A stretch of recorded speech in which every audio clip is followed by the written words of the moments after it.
नमस्कार, AB star news देख रहे हैं आप और मैं हूं आपके साथ सोहन सिंह।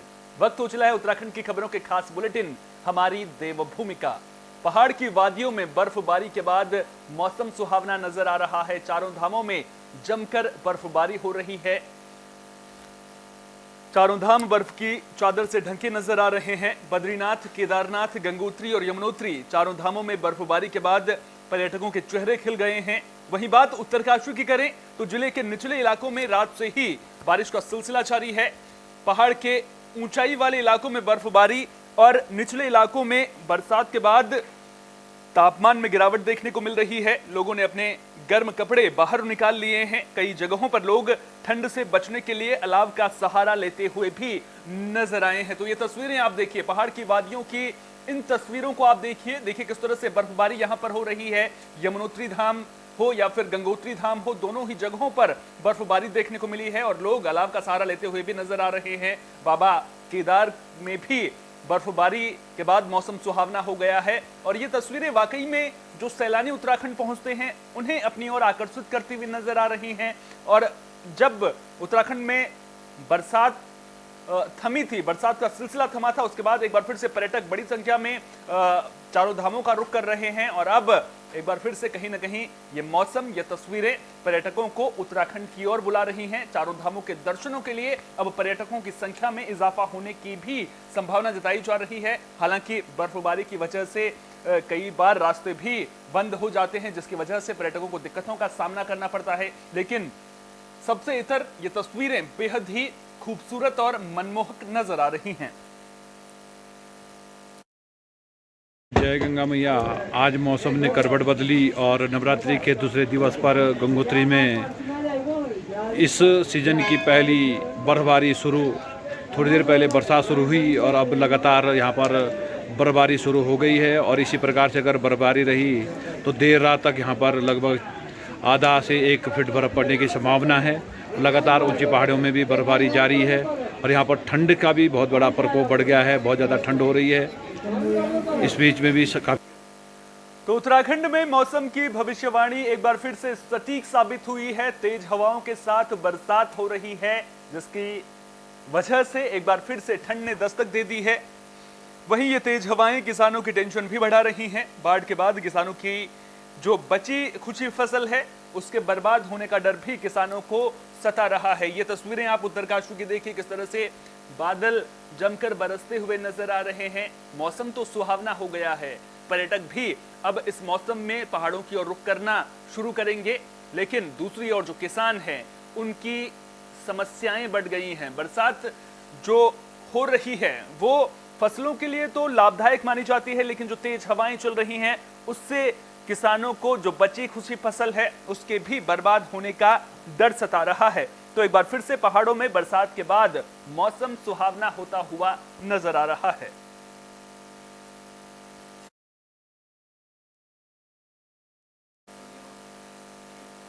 काशीपुर में भी मौसम का बदला बदला मिजाज देखने को मिला है। बरसात के बाद कई जगहों पर यातायात प्रभावित होने की भी खबर है, जिसकी वजह से मुसाफिरों को खासी दिक्कतों का सामना करना पड़ रहा है। वहीं जो लोग इलेक्ट्रिक वाहनों से सफर कर रहे हैं उन्हें ज्यादा दिक्कतें हो रही हैं, क्योंकि लोगों को बारिश रुकने का इंतजार करना पड़ रहा है। दरअसल बारिश की वजह से इलेक्ट्रॉनिक वाहन खराब होने का डर ज्यादा रहता है। ये तस्वीरें आप देखिए, इलेक्ट्रॉनिक वाहन जस के तस खड़े नजर आ रहे हैं, क्योंकि बारिश के पानी की वजह से इन वाहनों के खराब होने का ज्यादा डर रहता है। कई जगहों पर यातायात प्रभावित होने की भी खबर आ रही है। धुंध की वजह से दिन के वक्त में ही जो हेडलाइट होती है उसे जलाकर चलने को जो वाहन चालक हैं वो मजबूर नजर आ रहे हैं। उम्मीदें जताई जा रही है कि जहां पर भी सड़क जाम हुई है, रास्ते प्रभावित हुए हैं, वहां पर जल्द से जल्द उन रास्तों को खोलने का काम भी किया जाएगा।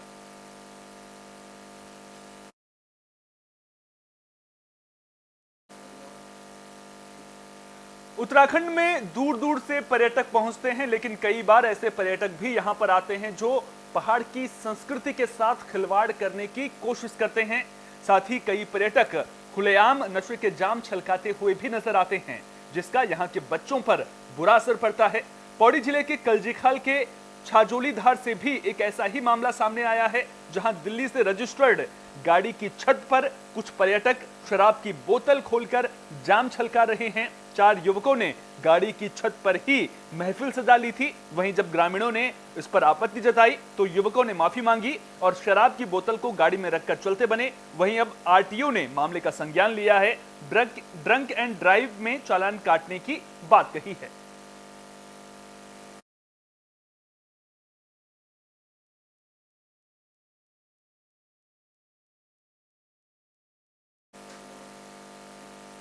पूर्व मुख्यमंत्री हरीश रावत ने वीर सावरकर को लेकर बयान दिया था, जिस पर अब बीजेपी ने पलटवार किया है।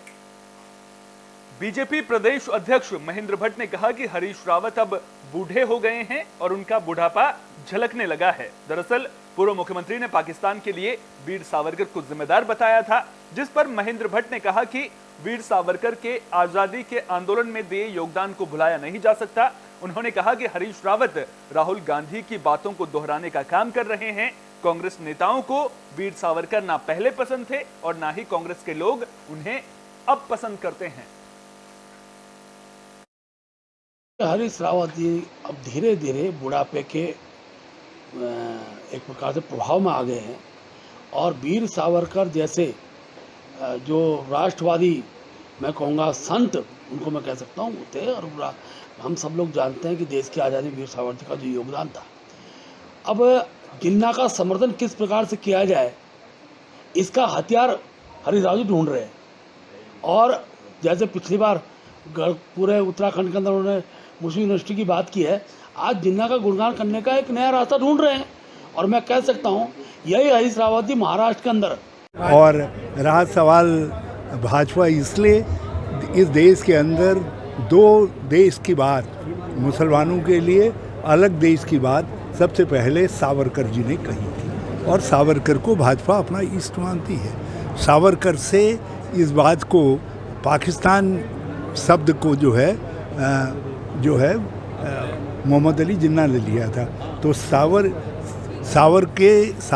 जो मोहम्मद पीएम मोदी हाल ही में उत्तराखंड के दौरे पर पहुंचे थे, जिसको लेकर सियासत लगातार देखने को मिल रही है। कांग्रेस पार्टी ने प्रधानमंत्री नरेंद्र मोदी के दौरे को राजनीतिक दौरा करार दिया।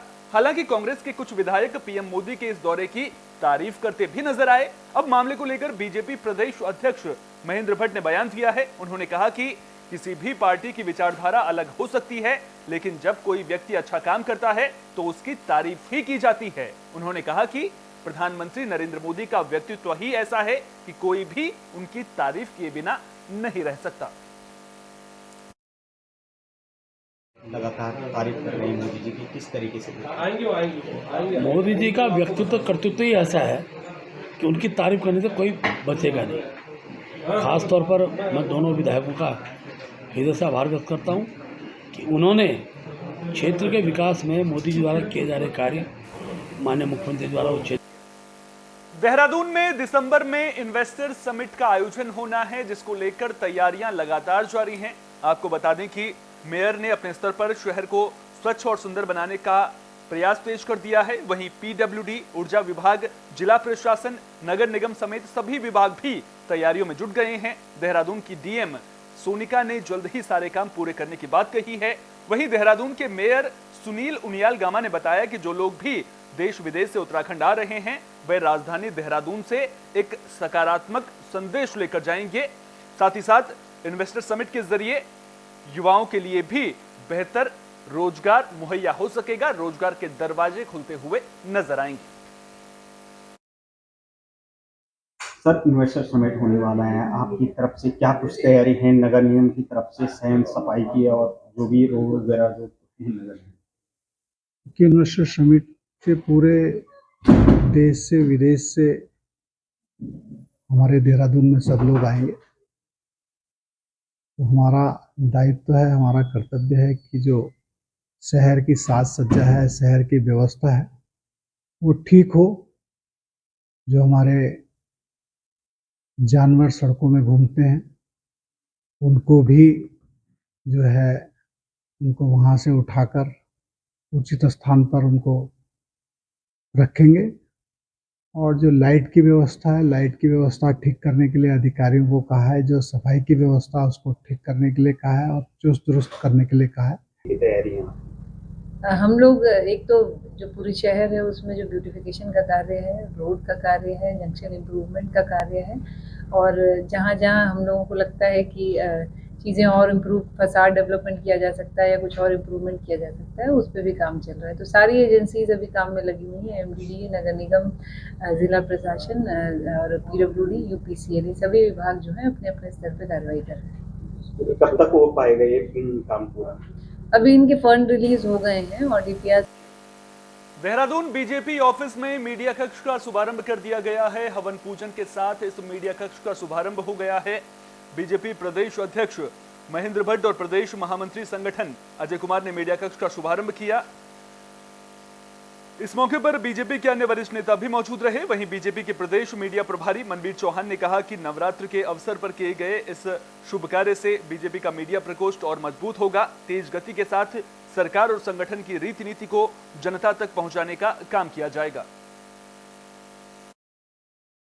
आज नवरात्र के शुभ अवसर पर भारतीय जनता पार्टी के द्वारा मीडिया कक्ष के नवनिर्मित कक्ष का शुभारंभ किया गया है।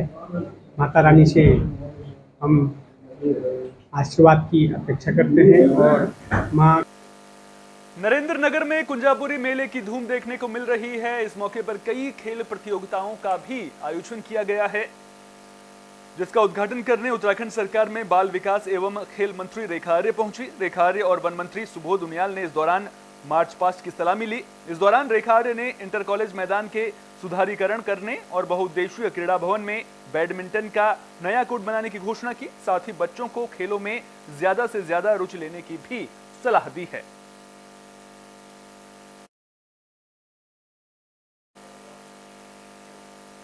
पौड़ी में शिक्षकों का प्रदर्शन देखने को मिल रहा है। 35 सूत्री मांगों को लेकर शिक्षकों ने प्रदर्शन शुरू कर दिया है। आपको बता दें कि मुख्य शिक्षा अधिकारी कार्यालय परिसर में शिक्षक धरने पर बैठ गए हैं। बता दें कि शिक्षक पुरानी पेंशन बहाल करने, सहायक अध्यापक से प्रवक्ता पदों पर पदोन्नति और उच्चतर माध्यमिक विद्यालयों में प्रिंसिपल के खाली पदों पर पदोन्नति करने के साथ ही शिक्षक शिक्षा संवर्ग की नियमावली बनाकर शीघ्र गठन करने समेत 35 मांगों को लेकर प्रदर्शन कर रहे हैं। प्रदर्शन कर रहे शिक्षकों ने बताया कि पहले शिक्षा मंत्री की अध्यक्षता में विभागीय अधिकारियों के साथ संगठन की बैठक हुई थी, जिसमें 35 सूत्री मांगों पर मंत्री और विभागीय अधिकारियों ने सहमति भी दी थी, लेकिन इसके बावजूद लंबे वक्त से उनकी मांगों को अनदेखा किया जा रहा है। जल्द मांगे पूरी न होने पर शिक्षकों ने उग्र आंदोलन की भी चेतावनी दी है। देखिए, मौसम कैसा भी हो, शिक्षक तो हमेशा प्रतिकूल परिस्थितियों में भी अपने काम को बड़े अंजाम देता है, बड़े तत्परता से और बड़ी ईमानदारी से देता है। इसलिए ऐसा कुछ नहीं है, हमारी अपनी मांग है और इस मांग के लिए हम लगातार संघर्षरत हैं। आज जनपद मुख्यालय पर भी एक दिवसीय जो धरना हुआ है प्रांतीय नेतृत्व के आह्वान पर, उसमें हमारे पूरे जनपद से विभिन्न ब्लॉकों से पदाधिकारी उपस्थित हुए और इसको हम सरकार तक की चेतावनी देना चाहते हैं। मांगों जो हमारी 35 सूत्री मांगे हैं, पूर्व में माननीय शिक्षा मंत्री के अध्यक्ष में हमारी बैठक हुई थी संगठन के जो पदाधिकारी हैं। तो अगर ये मांगे हमारी नहीं मानी जाती है तो चरणबद्ध आंदोलन का जो हमारा आज तीसरा चरण चल रहा है, इसके बाद भी अगर विभाग हमारी मांगों के प्रति जो हमारे मांग पत्र है उसके प्रति गंभीरता से विचार नहीं करता है तो हमारा जो आगे का चरण है उसमें मंडल मुख्यालय के अपर निदेशक जो कार्यालय है वहाँ पर हमारा धरना प्रदर्शन का कार्यक्रम होगा। उसके बाद भी अगर हमारी मांगों पर विचार नहीं किया जाता है तो निदेशालय में माध्यमिक शिक्षा का जो निदेशालय है वहाँ पर हम लोग सब धरना प्रदर्शन करने के लिए बाध्य होंगे। फिर भी अगर हमारी मांगों पर विचार नहीं होगा तो हमारे जो राज्य के उत्तराखंड राज्य के जो शिक्षक हैं वो हड़ताल पर, अनिश्चितकालीन हड़ताल पर चले जाएगा और इसका संपूर्ण जिम्मेदारी विभाग की ओर से। शिक्षक संघ बहुत लंबे समय से अपनी मांगों के लिए प्रयासरत है और आंदोलन तो अब शुरू हुआ है। अभी 4 अगस्त को प्रांतीय कार्यकारिणी और सभी जनपद कार्यकारिणियों के साथ माननीय मंत्री जी और विभागीय अधिकारियों के साथ एक बैठक हुई थी, जिसमें प्रांतीय कार्यकारिणी ने 35 सूत्रीय मांग पत्र विभाग के सामने रखा था और जिसमें विभागीय अधिकारियों ने और माननीय मंत्री जी की अध्यक्षता में उन पे सहमति जताई थी। लेकिन लंबे समय से ये देखा जा रहा है कि इन मांगों को कहीं ना कहीं विभागीय अधिकारियों द्वारा अनदेखा किया जा रहा है, उनको अटकाया जा रहा है।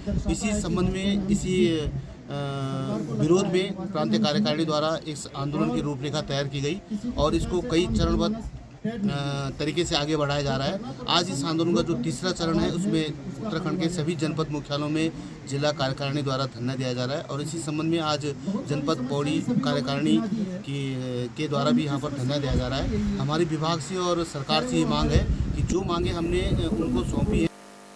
उत्तराखंड की खबरों के खास बुलेटिन हमारी देवभूमि में फिलहाल के लिए इतना ही। अपना बहुत बहुत ख्याल रखिए। देश और दुनिया की तमाम अहम खबरों के लिए देखते रहिए AB स्टार न्यूज।